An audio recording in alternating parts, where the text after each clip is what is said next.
মানে যে কোনো দিন হ্যাঁ, যে কোনো ছাড়তে হবে। সময়। এবং শুধু এখনই না, এর পরের বছরও নাম থাকতে পারে। কত বড় বড় বাড়ি সব, দেখো লোক নাই কিন্তু বাড়িতে, বাড়ি ফাঁকা। বুঝতে পারছো, এই যে দোতলা বাড়ি, এত বড় বাড়ি, দেখো লোক নেই, বাড়ি ছেড়ে পালিয়ে গেছে। মানে জীবনের সর্বস্ব দিয়ে একটা বাড়ি মানুষ তৈরি করার পর সেটাকে ছেড়ে পালাতে। গোমুখ থেকে গঙ্গাসাগর পর্যন্ত তার চলার পথ প্রায় 2525 কিলোমিটার। আবার বাংলাদেশের মধ্যে মেঘনার মোহনা পর্যন্ত গঙ্গার মোট দৈর্ঘ্য 2510 কিলোমিটার। গঙ্গার মূল ধারা যে পথেই প্রবাহিত হোক না কেন, ভাগীরথী হুগলির ধারাটি গত কয়েকশো বছরের মধ্যে কখনোই বিশেষ হৃষ্টপুষ্ট ছিল না। কলকাতা বন্দরের জন্মের অনেক আগে থেকেই হুগলির নাব্যতার অভাব নাবিকদের জানা ছিল। ষোড়শ শতকের গোড়ার দিকে ইউরোপীয় বণিকেরা যখন বাংলায় ঢুকতে শুরু করেন, তখন এই অঞ্চলের বড় বাণিজ্য কেন্দ্র সপ্তগ্রাম।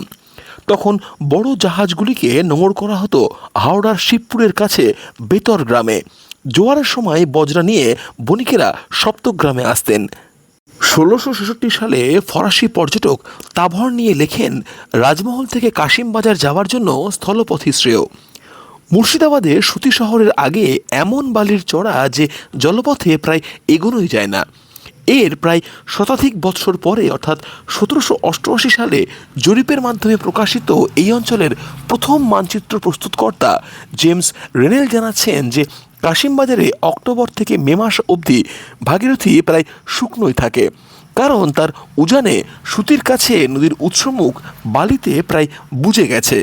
1690 খ্রিস্টাব্দে জবচার্নক মুঘল সম্রাটের কাছ থেকে বাণিজ্য সনদ লাভ করার পর হুগলি নদীর পূর্ব তীরে কলকাতা বন্দরের পত্তন হয়। তখন গঙ্গার বুকে একটি ব্যারেজ নির্মাণ করে তার জলপ্রবাহকে ভাগীরথীর দিকে ঘুরিয়ে দেওয়ার প্রথম প্রস্তাব দেন British engineer sir Arthur Cotton. সালটি ছিল 1853। প্রস্তাবটি সে সময় তেমন আমল পায়নি। স্বাধীনতার পর 1957 সালে জার্মান নদীবিজ্ঞানী ওয়াল্টার হেনসেন ভারত সরকারকে পরামর্শ দেন যে গঙ্গায় ব্যারেজ নির্মাণ করে শুখা মরশুমে ভাগীরথী নদী খাতে 40,000 কিউসেক জল পাঠাতে পারলেই সেই জলে তোড়ে হুগলির পলি ক্রমে ধুয়ে সাগরে যাবে। 1962 সালে শুরু হয় ব্যারেজ নির্মাণের কাজ এবং শেষ হয় 1971 সালে। আরও 4 বছর সময় লেগে যায় ব্যারেজের উজান থেকে 40,000 কিউসেক জলপ্রবাহ জঙ্গিপুরের কাছে ভাগীরথীতে নিয়ে ফেলার জন্য প্রায় 38.3 কিলোমিটার লম্বা ফিডার খাল কাটতে। অবশেষে 1975 সালের 21শে মে এই প্রকল্পটি চালু হয়। 2.92 কিলোমিটার লম্বা এই ব্যারেজের মোট